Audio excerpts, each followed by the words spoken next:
Hello, everyone. Just wait for you all to trickle through.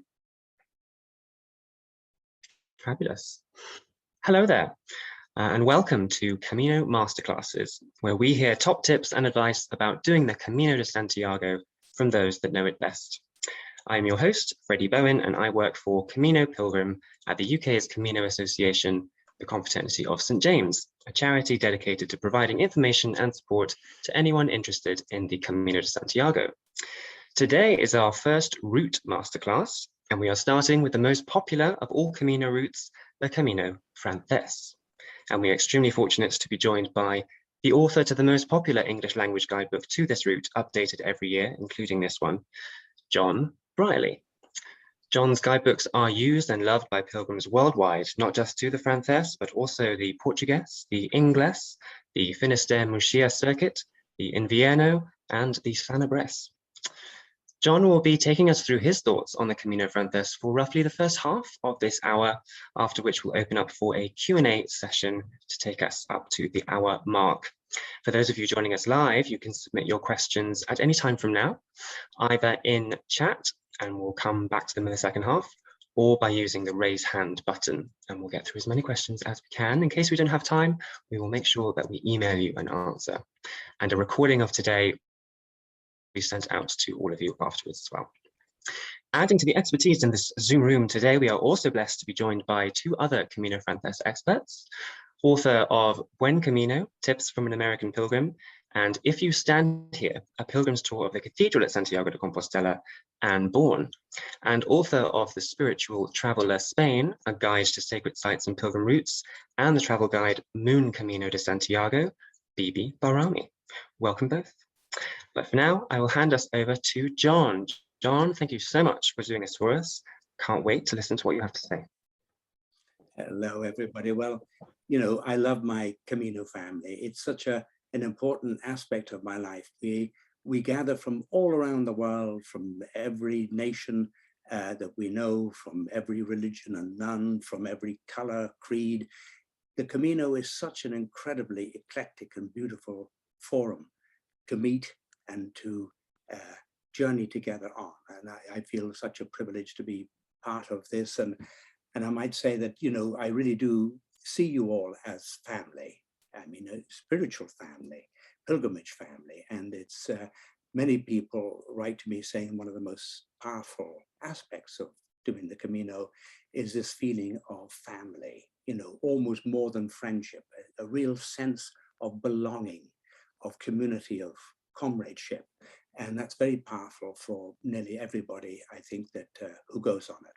So we're very lucky to be part of this great worldwide family, and I'm thrilled to be part of this evening's discussion. Now, and Warren mentioned earlier about, you know, how did I start this, and why, how did I come to write sort of personal notes and if you like, a sort of a mystical aspect? Well, it was very clear to me that, you know, pilgrimage is both a physical journey through the beautiful landscape temple that is the Camino de Santiago through Spain and into Galicia, but it is also an inner journey. And it's that inner landscape and that inner journey that makes essentially the hike across Spain a pilgrimage. We travel two paths simultaneously, and that's an essential aspect of pilgrimage or spiritual journeying. So I'd like to split the approximately 30 minutes that we have before we open up to the collective wisdom of the participants here this evening for questions and answers, to divide this time into 15 minutes to discuss or look at the sort of practical aspects of the Camino Francés, and then move to the inner spiritual, mystical aspects, the inner Camino, and that journey as well. So I know a lot of people have been writing to me, and I'm sure it's the same with the CSJ about, you know, the issues over COVID and how easy is it to travel today and so forth. Well, I can assure you it's a moving feast. There's nobody who can give you a definitive answer that will work necessarily tomorrow or next week. And I think that brings up one of the essential ingredients of pilgrimage, which is actually adaptability and flexibility. You know, the world is becoming ever more busier and confusing, and we need to be able and be prepared to be adaptable to changing circumstances. I really do believe that's one of the essential aspects of the pilgrim. So in a general way, you know, the Camino is absolutely open. People are walking it today. There are a number of, actually the CSJ themselves do a lovely sort of weekly assessment of how things are developing, and you can sort of look back how it was last week and the week before, and it's really a very useful page to click into if you're concerned about the travel or want to know more. There's also, of course, the what is there, the Ibar Rekver's Camino de Santiago community, where he has Walking Now. I think it's called Pilgrims Walking Now. So, you know, actually sort of real time pilgrims saying, you know, I'm stuck in Nájera, and it's you know, such and such an albergue is closed or whatever or whatnot. But in a general way, I would say that it's very much a general comment, that approximately, you know, the route is probably holding around about 50% of what it might have done pre-COVID. And that matches very neatly with approximately 50% of the accommodation or availability within albergues and so forth are open. So I've never heard of anybody who got stuck for accommodation along the way. I mean, some places albergues are closed, like Miraz, until next year. But I had a lovely comment, which I shall read out to you, from a pilgrim who wrote to me yesterday. And it was, we found many villages and small towns were still suffering badly from the effects of the pandemic, with most of the albergues shut. I think that's a very general, I don't think most of them were. I think he meant sort of, you know, quite maybe up to a half. And the ones which are still open, doing a roaring trade as a result. So I think, you know, I think my advice would be we can sort of pretty confidently go on the Camino. The Camino is incredibly adaptable and always seems to have, you know, accommodation miraculously appearing when it's needed. But some albergues, one hospitalero wrote to me a couple of days ago saying that they've had to reduce their beds to almost exactly a half of what they normally had because of the distance, 1.5 meter distance rules. Now, each autonomous area has slightly different rules. So, you know, there's no hard and fast ruling on this one. But I don't think anybody, and I don't think the CSJ either, is sort of discouraging people from going. It's just, you know, go, be flexible, you know, make sure you have all the right vaccinations and so forth. And then I think off you go. I don't think there's a particular problem. To sort of focus the few minutes we have left, I'd like to, if we could put up the map of the Camino Francés, and I can sort of go through it fairly quickly. I don't know. No worries. But this might be helpful for people. Oh, good heavens! Isn't it wonderful? This. Okay. Now I don't know whether everybody can see that, but essentially the Camino that we know and love, and for those of you who haven't been there before, it's like this.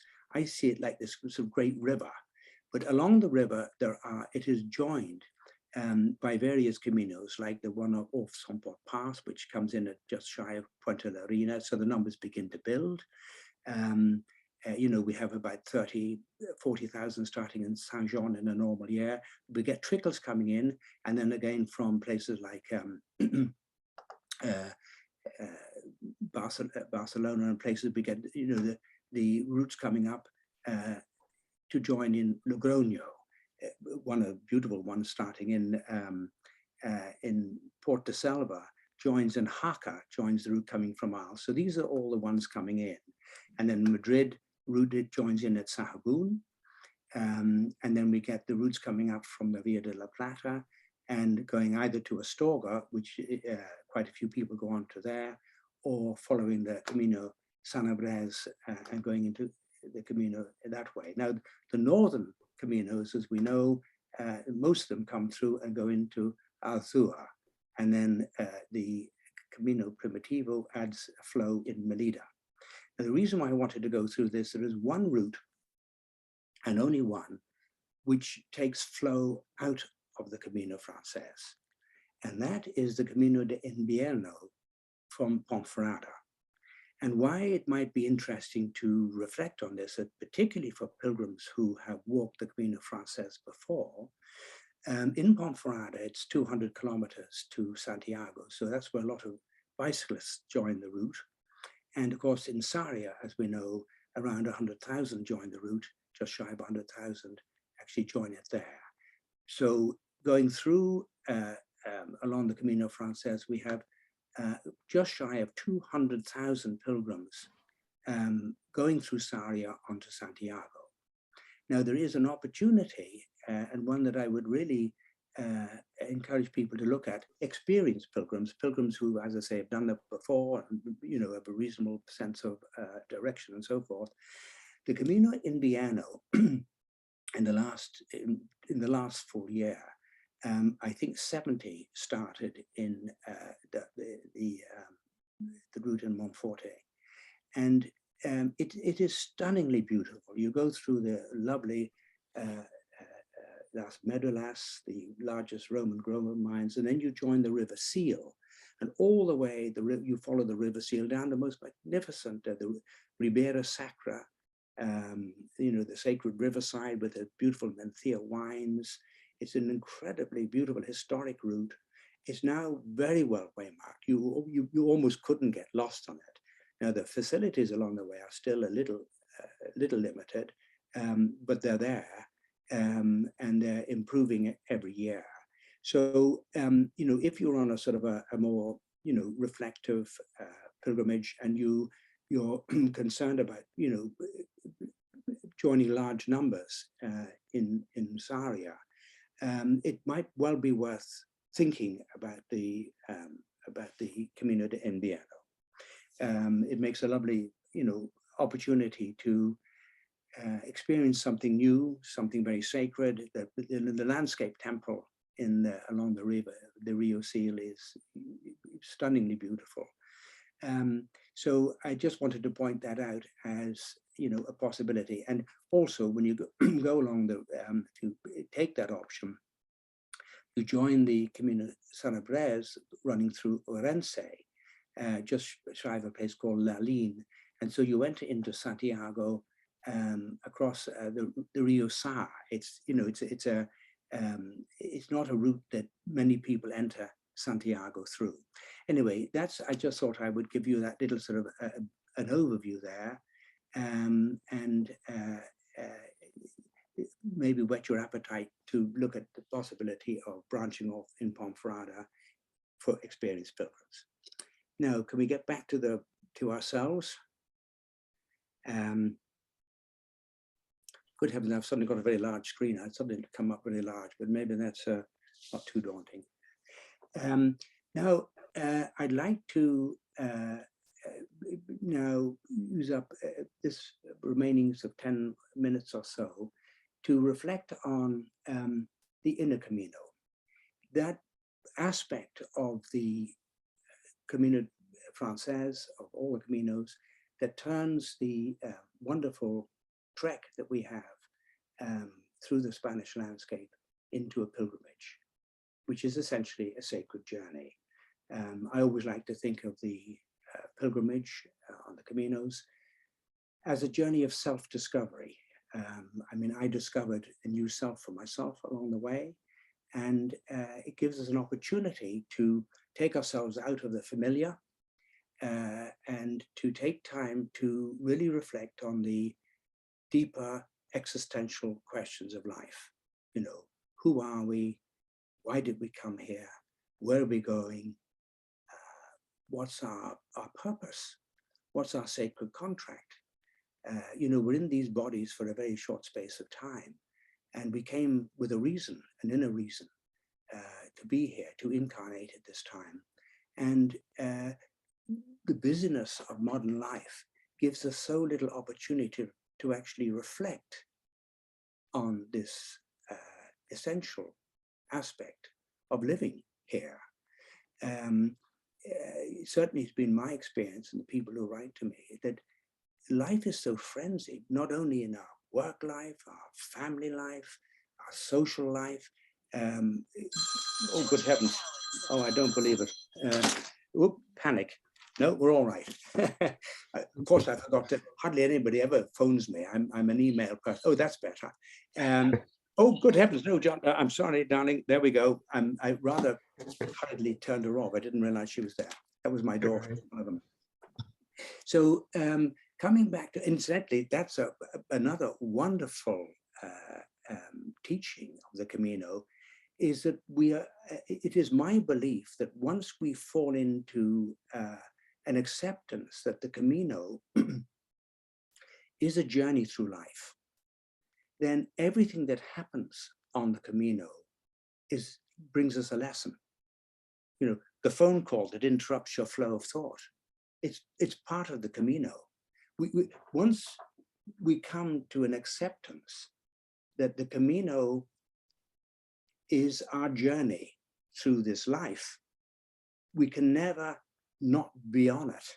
We can forget we're on it, and we often do, or certainly I often do.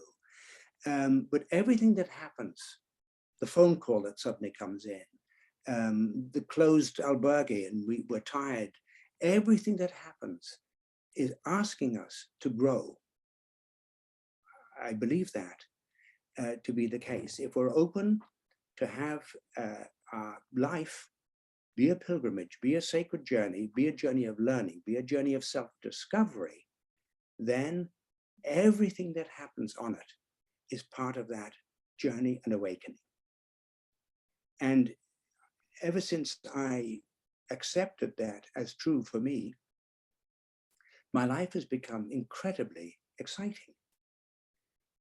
Because whatever happens, it's like an opportunity to rethink, to relook, to reevaluate.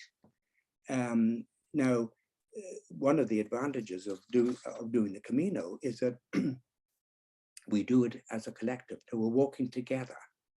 And we can be a reminder for each other that why we're doing this. And I do believe that the Camino gives us not only an opportunity, but perhaps even a duty to remind each other as we walk why we're walking. What is the purpose of this? And I think that we have that certainly opportunity, but probably duty to remind each other and to keep each other en route.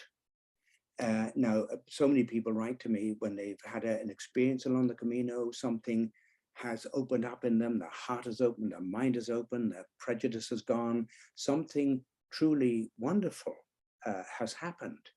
And then they arrive back home and they're not able to hold that new perspective because the people back at home, whether it's in their work life or family life, say, welcome back to the real world. I mean, that's a sort of a classic. And one of the gifts I think we can offer each other as a Camino family worldwide is to be a support network.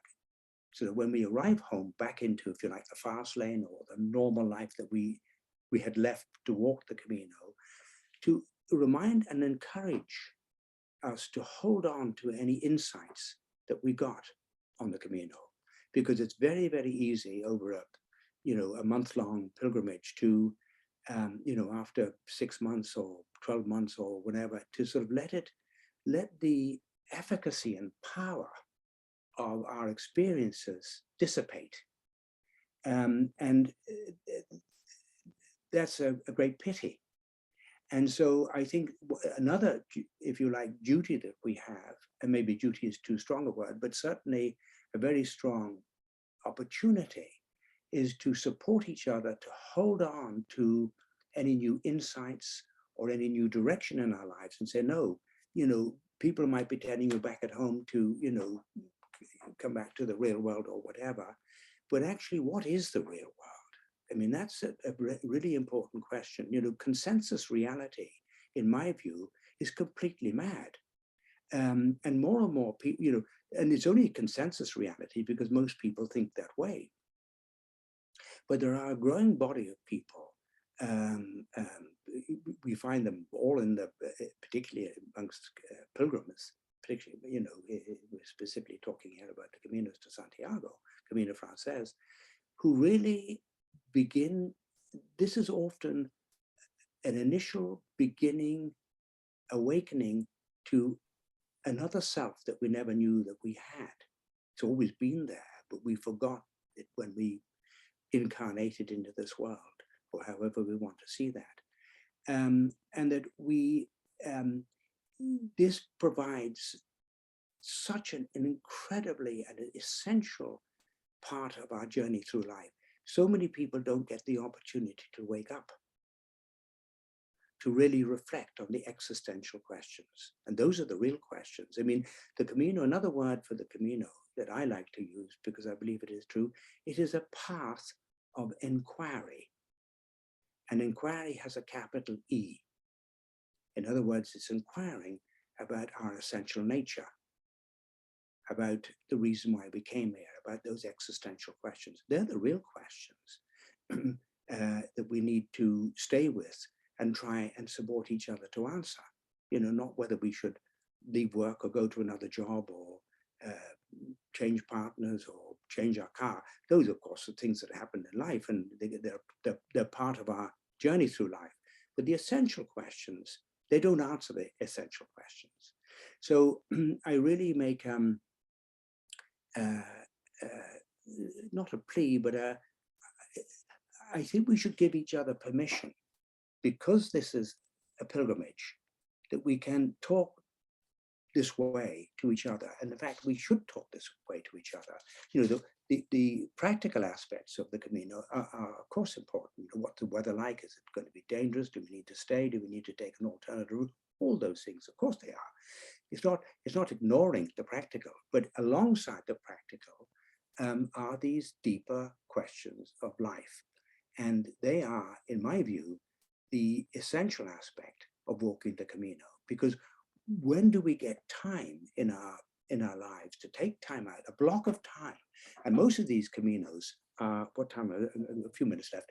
Most of these Caminos are around about 40 days. And when I walked up from from Sevilla and arrived in Santiago, it was an incredibly important journey for me. It was my 50th birthday,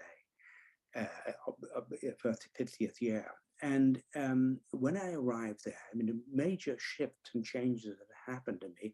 And I realized I had been on the Camino for exactly 40 days and 40 nights. So whatever about the biblical implications of that, there is something around a block of time given to searching, away from the familiar, in a supportive, overtly spiritual environment to really question. And the Camino Francés offers us that. It's 40 days. It's a wonderful block of time. So the last thing I would ask us to really consider is, but when we're preparing to go on the pilgrimage, to prepare our practical items and timing and our backpack and all that, but also to give the equal amount of time to an inner quest. Why are we doing this? Really try to say, what is this block of time that I'm taking for myself? What am I wanting to get out of it? And make that inner preparation, because if we do, then it's likely to be much more efficacious, because we get support along the way from all sorts of different levels of help are available to us. Don't forget, this route has been there for thousands of years. Even before Christianity, people were walking this route, the early Celts and so on. So it carries an immensely powerful, energetic feel to it. Anyway, there we go. That's I've probably taken up more than time than I should have done, but I hope that Sure. I'm sure everybody was enthralled, but also would love the opportunity to ask you lots of questions. Yes, we've got some in the chat already. If you have questions for John, now is your time to type those in, or raise your hand. Probably best to press the actual button rather than actually wave, because we're more likely to see you if you press the button. But you can try waving. We have a few questions around along similar lines, which are about what you described as the alternative route, called the Camino Invierno, or Camino de Invierno. I can never remember which. But we have, Keith has asked, is there a guidebook for the alternative route from Ponferrada? Yes, there is. There's a number of guides in Spanish that are now probably a little bit old, because the Camino Invierno has changed quite a lot in the last few years. And I produced a guidebook this year for the Camino Invierno. Now, in English, we often say Camino Invierno, but actually the correct, in Spanish, it would be the Camino de Invierno. And so I spent a lot of wonderful time, really trying to pull together something that was sort of coherent for people. I hope people would find good maps and so on and forth. There are a number of guides available, but do try and get an up-to-date one, because, as I say, it's changing quite quickly.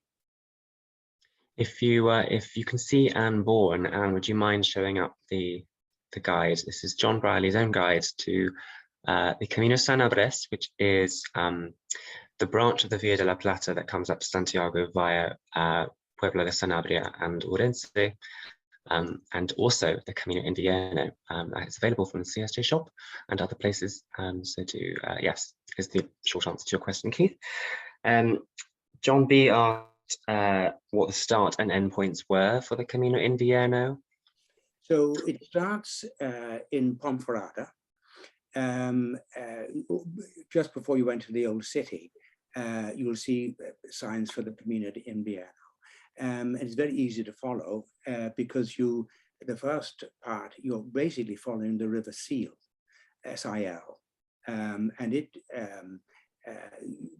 you branch off a little bit in the Las Medulas, but Las Medulas actually used the Rio Sil for dealing with the outflow of the gold mine. So you're following the Rio Sil for the first week or so of the journey, so you can't really get lost. And as I say, the way marking is very, very good.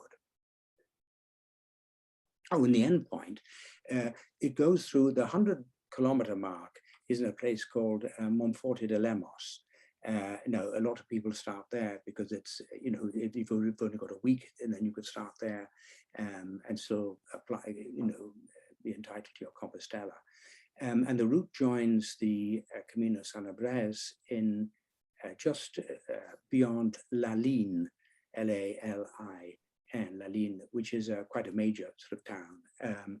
And then the last couple of days into Santiago, you go past the Pico Sacro, which is one of the locations that Santiago's body was supposedly, that's the legend of the bulls and so on, in the Pico Sacro, which is a lovely sort of little 2-hour offshoot from the main route itself. And of course, you're picking up quite a few people coming. More people are coming up through San Andrés and Orense than are starting down. The very, very few people have really cottoned on to the fact that there is this alternative route, the Camino de Invierno. It was very much used in the historical times, because it was always, some people suggest it was because of the snows and Jose Briero and so on, but most evidence would suggest it was the flooding around Villa de Franca and the rivers there that, was very dangerous for pilgrims. And they found it much easier to actually, in the winter, take the winter route, which is why it's called Camino de Invierno. Thank you. Next question from Olivia. Transport question: tips for a train from Madrid to Sarriá. or should she do what most people do, which is fly to Santiago and backtrack? Well, it's an interesting one. Now, incidentally, I'm very happy to answer these questions, but don't forget we have a panel of experts, and we've got lots of people who are the participants here. So if anybody wants, if you feel you want to contribute, I don't know how that works, but I'll answer it this way. I mean, I've always found that the public transport within Spain is superb. Mind you, I live in the UK now, so it's not difficult to maybe improve on the sort of public systems that we have here. But one of the advantages of flying into Madrid is that right outside the airport, you can get a bus to virtually anywhere along the Camino. You can get a bus direct to Logroño or or León. So it's a very easy way to access it. Now the bus routes are long, but I mean the buses are very good and they've got toilets on them and so on and so forth. I don't have any particular issue about going backwards. I mean, you fly in, if you can fly into Santiago and backtrack, I don't see the particular problem in that. Of course, there are other places to get there. You might be able to fly to Asturias, or there are other airports that are nearer than, or you could try Vigo or some of the other airports. But I think it's very much a question of how much time and availability do you have, and also on the costings. I mean, you can fly to Madrid with virtually any airline. I would imagine there'd be very few airports around Spain that could beat the prices of Madrid. There might also be environmental aspects that you might want to consider too, about flying and trains and buses and so forth. That's becoming also an issue for all of us now. So I can't give you a definitive answer. It's up to you. Thank you. Someone has asked, what should I do if I don't follow the prescribed stages? Oh, I don't think there are any prescribed stages. I spend so much of my time desperately trying to say, look, I can only fit, and any guidebook can only fit so much space on a page. So the page has to start, a map has to start somewhere and end somewhere. But the way on the Camino Francés in particular, it meets very naturally a sort of a 25-kilometer approximately daily stage, tends to end at places which offer, plenty of accommodation. But there's absolutely never was, never could be ever a requirement to stick to the stages that are in the guidebook.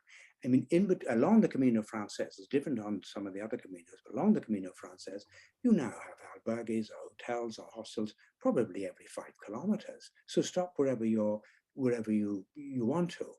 In fact, I'll just add in here, I met a delightful woman a couple of years ago, sitting on a wall crying, and I sat beside her and said, hello. And she was 70 years old, and her family had given her a Camino trip in stages. And she said, I'm so desperately frustrated. There are times when I come in to where my hotel has been reserved, and I'm full of energy and I want to go on. And other times where I'm, 2 hours away and I don't know how I can make it.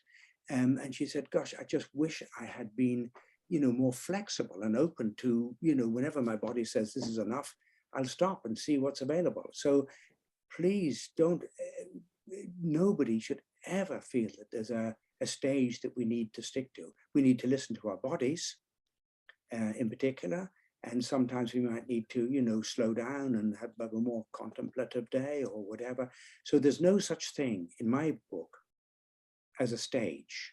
That's, I don't recommend a stage ever, because we're all different. Now, some people like the sort of the security of coming into, a larger town and having a range of facilities and opportunities, alternatives. And others deliberately avoid those places and want to stop at the quieter, smaller little villages, which maybe only have 1 or 2 places of accommodation. So it's up to everybody to feel what's appropriate for them. we each have our own Camino. There's no ordained Camino. It's a unique experience for each one of us. So please never feel that you need to follow a stage in any of my guidebooks or any other guidebooks. There's no such thing as an official stage, in my view. Great answer. If I can just add a little story. I walked with a woman from North Carolina a few years ago who woke up in the morning at an albergue the two of us were staying at. And she said, today I'm going off Brierley. I am going off Brierley. I'm going to put the book away. I'm just going to walk. And where did we end up? We ended up at the same albergue in Saragoon together. Okay. And we have another question from Olivia. This is where Bibi and Anne might have different answers. We'll see. Suggested overnight stops for a slow Camino, 10 days from Sarria to Santiago. 10 days. This is testing your knowledge now. It's testing your memory of Now, blow by blow. So when they say slow, do they mean, are you referring to distance, or are you still trying to, you have 10 days to get to Sarria, to get from Sarria to Santiago, is that right? I think that's what she means. So, Let me look for her. Yeah, okay. Well, again, I would make the same recommendation, that you set off on your slow Camino, whatever that means to you, a sort of contemplative journey or whatever, and that you listen to your body, and when your or your soul or your mind, and then you simply you don't pre-book, you trust the system will have a bed for you. I mean, as we know, a lot of the municipal albergues you can't book anyway. So there's opportunities all the way along, and you just simply follow your rhythm. You dance to your own tune, you follow your own drummer.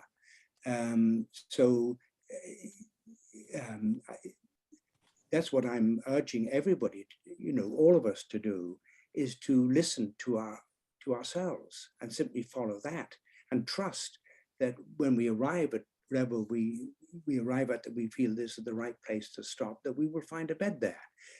Again, the pilgrim discipline is to be flexible, and if it's not, then to say you have enough energy left to maybe walk on another half an hour or so until we do find something that's there. But as I say, in between all the the big stages, and most of the guidebooks have the same sort of timeline. They're usually working on a 25-kilometer rhythm, that you simply choose interim albergues and hostels that suit you.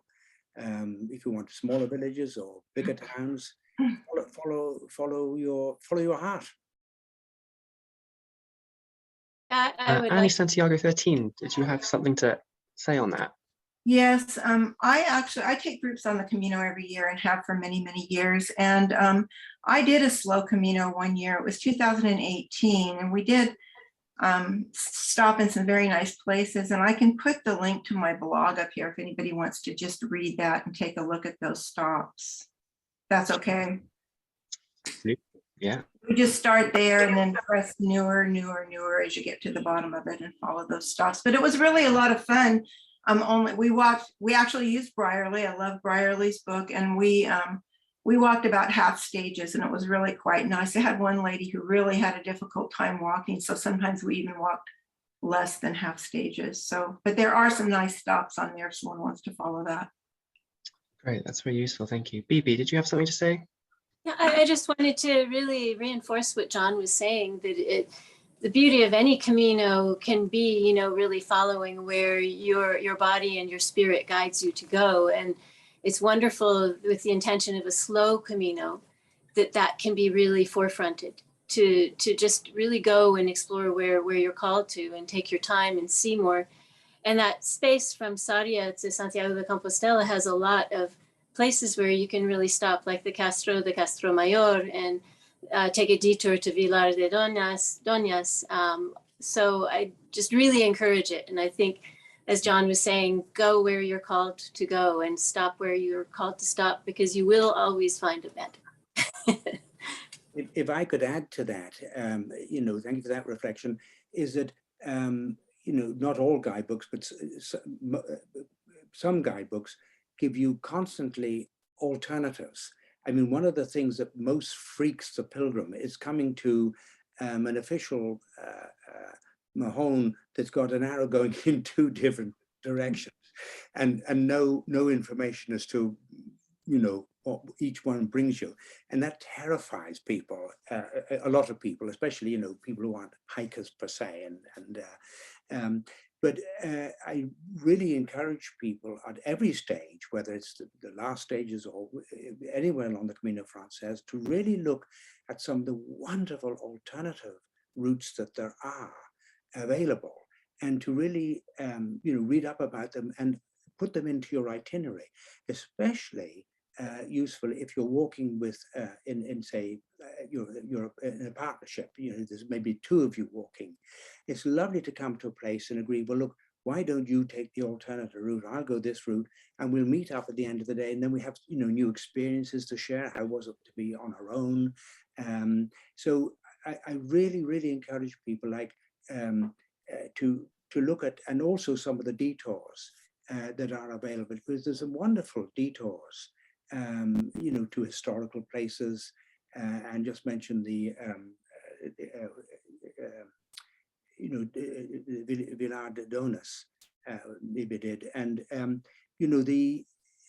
these are wonderful, especially if you've got, you've made time for yourself. It's wonderful to see some of these beautiful historical and sometimes deeply spiritual places along the way.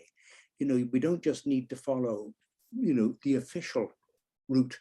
There's lots of alternative routes there available to us, and I've encouraged everybody to certainly look to explore some of them, or all of them, especially if you've done the Camino Francés, the traditional, main route before. Branch off, have a new experience, experience some of these other detours and alternative routes that are available to us. Not every day, but most days you will find alternatives available. Jim has asked, any formalities when crossing from France into Spain yet? I have never in my life ever seen anybody filling out any forms or stamps going either over the Napoleon Pass or up the main road. I mean, I've never been stopped in all my years. I don't think, I'm not sure that such a thing exists, but please, if somebody knows that there's any restrictions, please let me know. But I've never heard of that in my life. Yes, I think that the most recent update I have on that is about a year old, but the health form that people have to fill in to enter Spain was in place then, and the health ministry told me that people arriving into Spain by foot or on foot aren't required to fill in the form. So I would assume it's still the case. As you say, there is nothing there. There is no demarcation between France and Spain on the Napoleon route. So once we get into the, we have to produce papers into Schengen, and once we're in Schengen, then there's, my understanding is very little border control, because none is necessary. The control has happened for people coming outside Schengen. In, you have to reduce your vaccinations and so on and so forth. But within Schengen, I don't think there are any restrictions that I'm aware of. Okay, so Colleen has asked a question that we've sort of answered already, but she said it's her first Camino, and she's wondering about key places to stop from Sarria. But I think see answer above, Colleen. Stop wherever you'd like. It's entirely up to you. Tina asked about the name of the site, Eva Akva's community, and I think it's been answered actually by Carlita. It's called the Camino Forum, and Carlita has helpfully put in the URL link to that. Yeah, it's a very, very useful source of information, especially that thread that John mentioned about pilgrims on the Camino at the moment. There's also a Lawrence. tremendously Ooh. helpful Facebook group, the International Camino discussion group. Mhm. That's easy enough to find. I think you probably have the link to that. There's lots of question and answer discussion going on there all the time on Facebook. Yeah, absolutely. If it's, Lawrence has asked, he's heard that there might be no blankets in the albergues at the moment. Should they take a pillow? well, certainly my response to that is probably yes. I mean, some of the pillows I find incredibly uncomfortable, and you can often, if it's a light pillow, it probably doesn't take much space in your backpack, certainly very little weight.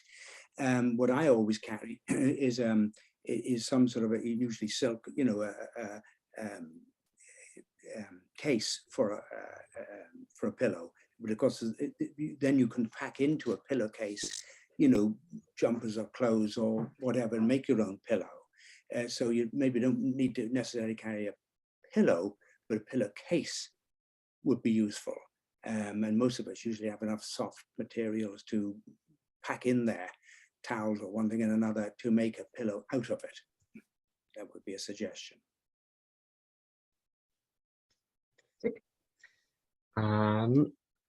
Sophie is going on her first Camino in May. She wonders what your top tips are for a first-time Camino Francés pilgrim. Who The very top ones. Do you want me to answer? Give an opinion? Well, Yeah. I would pack light. I would trust that if you have forgotten something or lose something or need something that you didn't bring, there's always a shop in Spain where you can buy it. Nearly everybody that I know on their first pilgrimage always takes too much. And why it's important is because the first week, your body is probably not used to carrying a backpack, and probably not used to 20, 25K a day. So the first week is really important for your body to acclimatize to the Camino regimen. Now, virtually every guidebook I've ever read will advise, go out practice a month before, the year, 6 months before.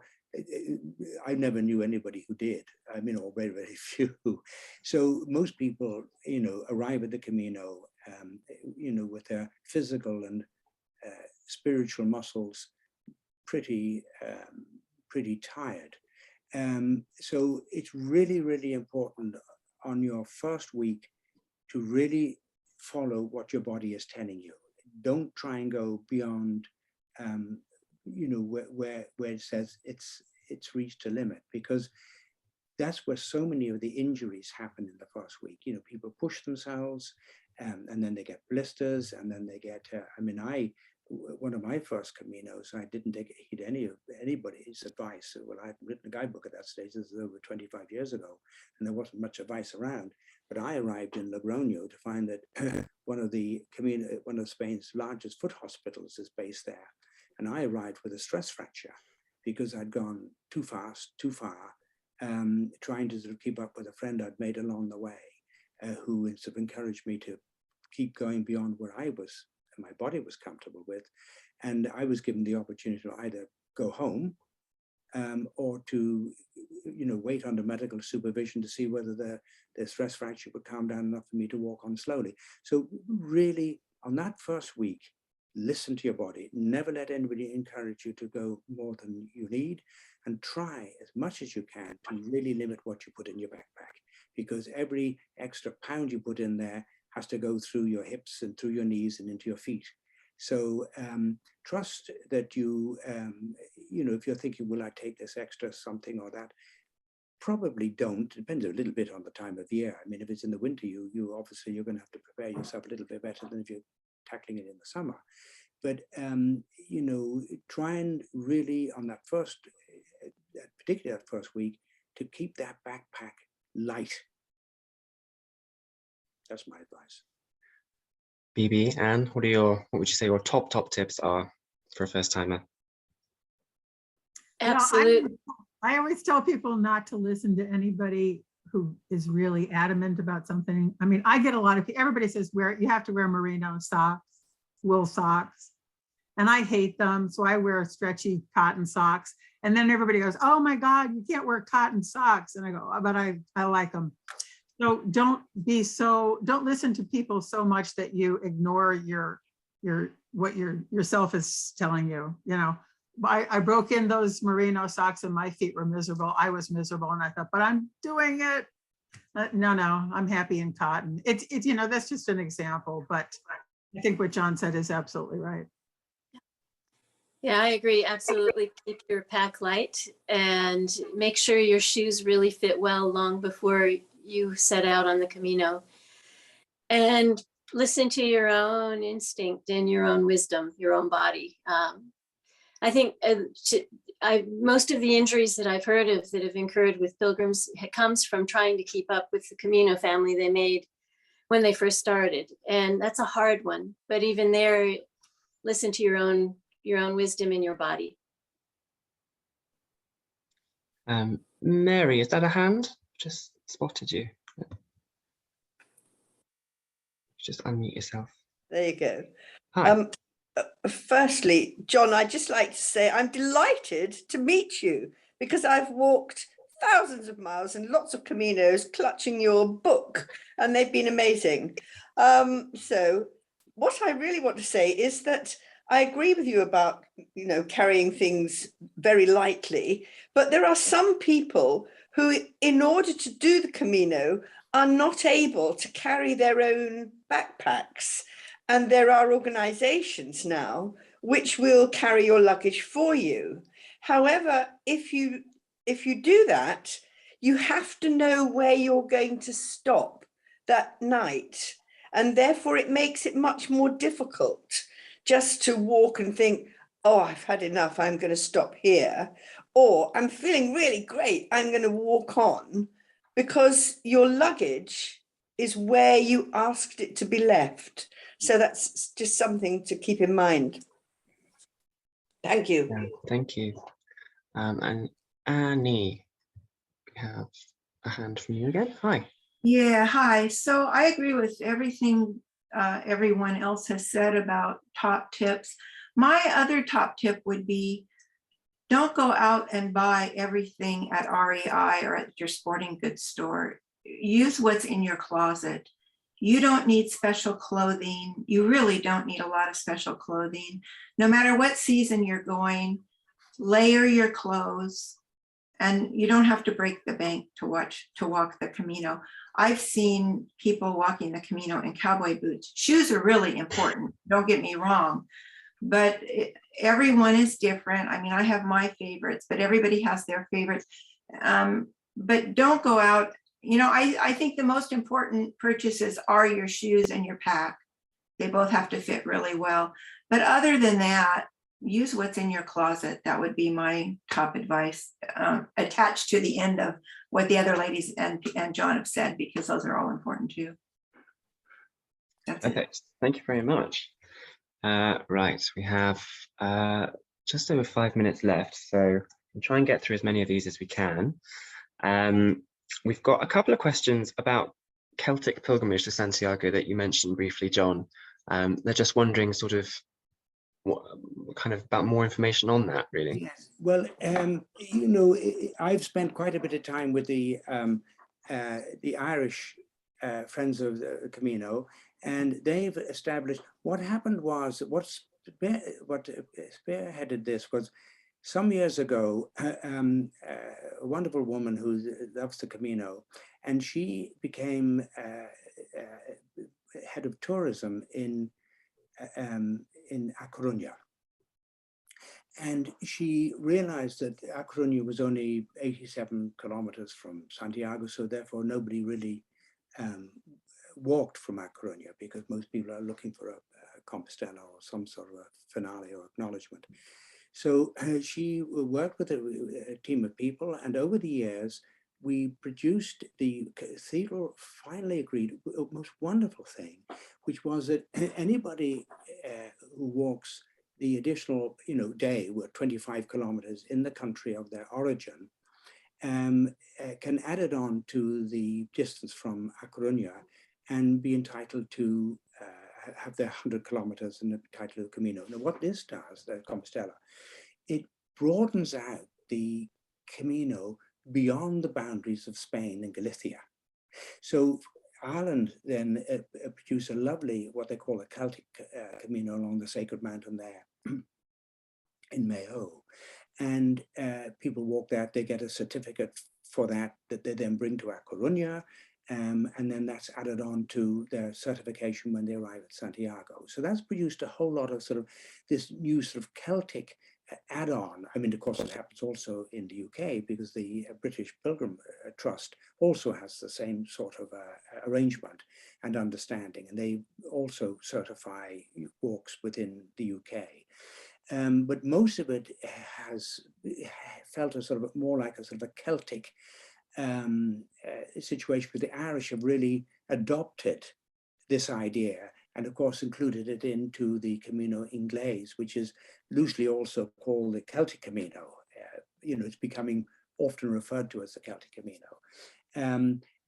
So don't forget the Celts, you know, walked this route thousands of years before St. James arrived there. So this was already a movement of Celtic people to Santiago before they arrived in the west coast of Galicia, and then sailed over to Ireland and Scotland. So I mean, all the Irish and Scottish Celts owe their origin essentially to Galicia. Now, a lot of Irish and Scottish mightn't welcome that idea, but I think it's probably fairly historically true. Did that answer the question? Yes, I think so. Yes, very interesting. Yeah, as you say, same sorts of things going on in the UK at the moment. With things like the St. James's Way from Reading to Southampton, and St. Michael's Way in Cornwall, and a few others dotted around. So yeah, as you say, it's broadened the Camino beyond the shores of Galicia, which is very exciting. Right, where are we? So Keith has asked, can you get a bus from Madrid to Saint-Jean? No, not quite. You can get a bus to Pamplona, and I think Bibi is just going there to Pamplona by rail anyway. She can answer that. But no, you then have to get another bus up to Roncesvalles. You can't, you know, and then get a taxi down. So to start in Saint-Jean is a little bit of a hoop, but if you're flying into Madrid, you basically need to get to Pamplona and then find a way over. I wish I were going to Pamplona, but that would be Anne, so maybe she can give some more color to that. I've done that to fly into Madrid and then take the bus to Pamplona, and then from there we took a bus to Roncesvalles.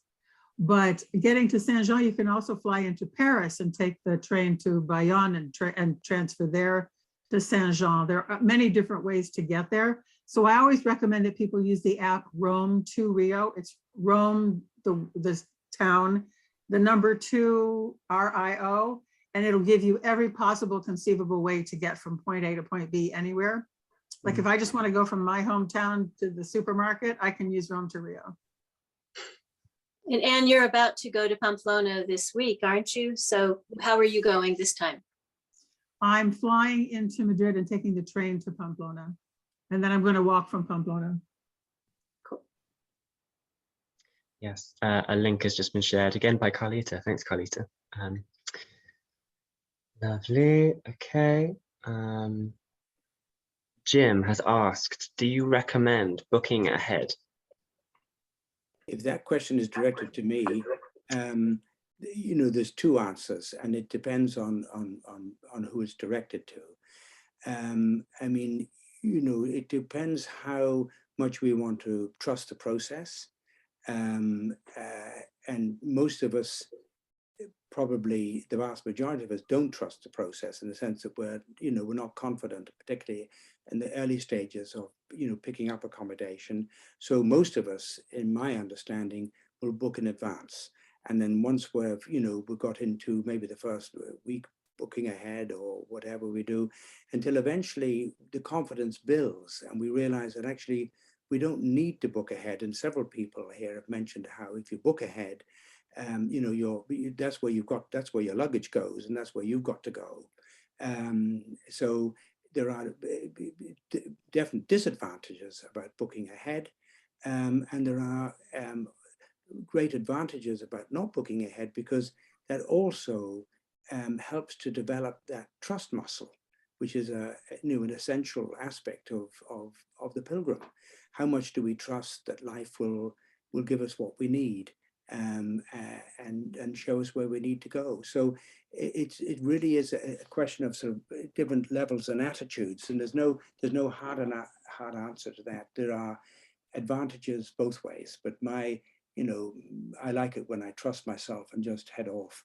There's a great sense of freedom in not knowing where I'm going to spend the night, and indeed wonderful lessons in finding that there is no bed at the end of where I am, and then being adaptable and flexible, and finding I've never in all my years not found an abandoned house or a churchyard with a roof over it, or some place that I could lay my head. So, but I think most people, certainly people starting out, like an earlier caller, there's a first pilgrimage is going on. Yes, do by all means, book ahead, but be wary of the downsides of booking ahead. And then start to develop your trust level that, from direct experience. Oh, I see, I could stop here. Oh, yes, we've got beds. Oh, that, and then the trust builds. And of course, then you've also got the support of your family. Now that you've met your family, and you say, well, look, let's risk it together and see where we go. And you've got the, a support of a friend or a family, the Camino family, who now you can say, wow, oh gosh, we've got no beds tonight. Well, let's, share that experience and see how it pans out. So that's what my feedback.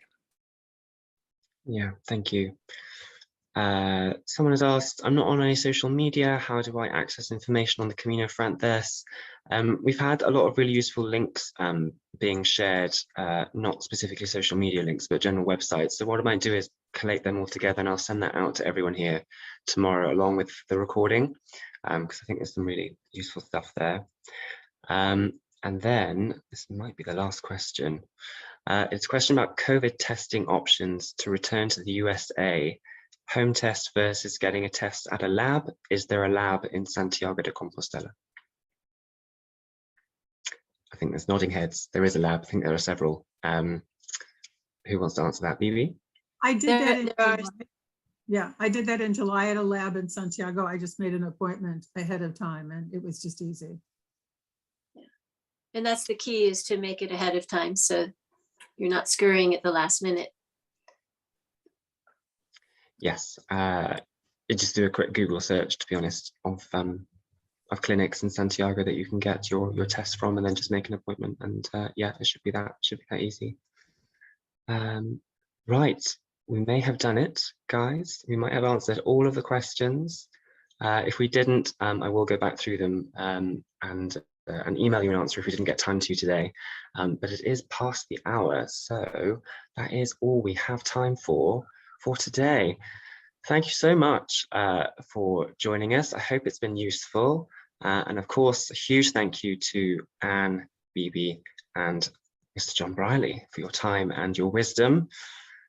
Tune in again in a week's time, when we will be talking all about the Camino del Norte from Cicerone guidebook writer Dave Whitson. That's at 7 p.m. GMT on Monday, the 22nd of November.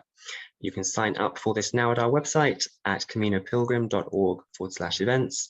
And while you're there, do check out all our other events, from lectures to coffee mornings to virtual albergues to wine bars to book clubs. Thanks for joining us, everyone. See you soon. Stay safe. Buen Camino. Buen Camino.